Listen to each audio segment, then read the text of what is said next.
మాట్లాడుతున్నారు? ఇది నేను తిరుపతి నుంచి అండి. ఓకే, ఈ నెంబర్కి మెసేజ్ చేయండి. మీ పేరు, మీరు ఉండే ఏరియా, నార్మల్ టెక్స్ట్ మెసేజ్ చేయండి. అపాయింట్మెంట్ ఉండే ఒక రోజు ముందు మేమే మీకు కాల్ చేసి ఇన్ఫార్మ్ చేస్తాం, అప్పుడు వచ్చి కలవాలి.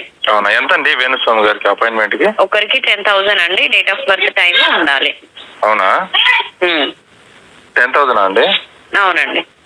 తగ్గించుకోరా అండి? తగ్గేది ఏం లేదండి. అవునా, ఓకే. ఏమండి, హలో హలో చెప్పండి. ఒకవేళ ఆయనకి మేము జాతకం చెప్పాలంటే మాకెంత ఇస్తాడు ఆయన? అట్లేముండదండి. ఆయనకి మేము చెప్తాం జాతకం. మంచి సార్, మంచి చెప్పుకోండి.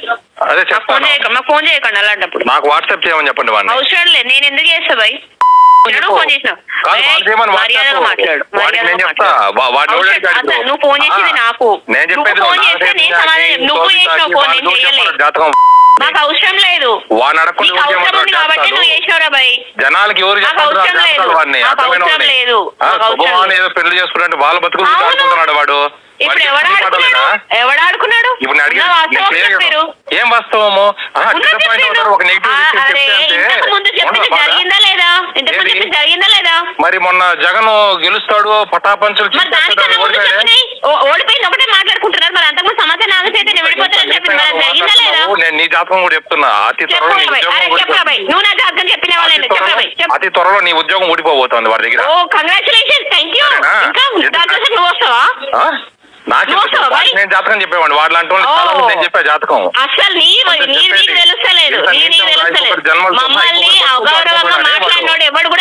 వాళ్ళ అంటే నేను చెప్పా జాతకం.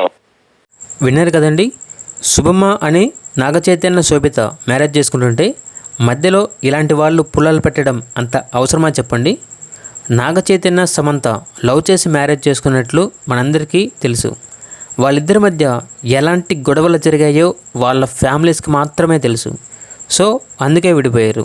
అవన్నీ మర్చిపోయి హ్యాపీగా మరలా మ్యారేజ్ చేసుకుంటుంటే ఇలాంటి మాటలు వేణుస్వామి గారు అనడం ఎంతవరకు సమంజసం మీరే చెప్పండి. ఈ వీడియో గురించి మీ అభిప్రాయాన్ని కామెంట్ చేయండి.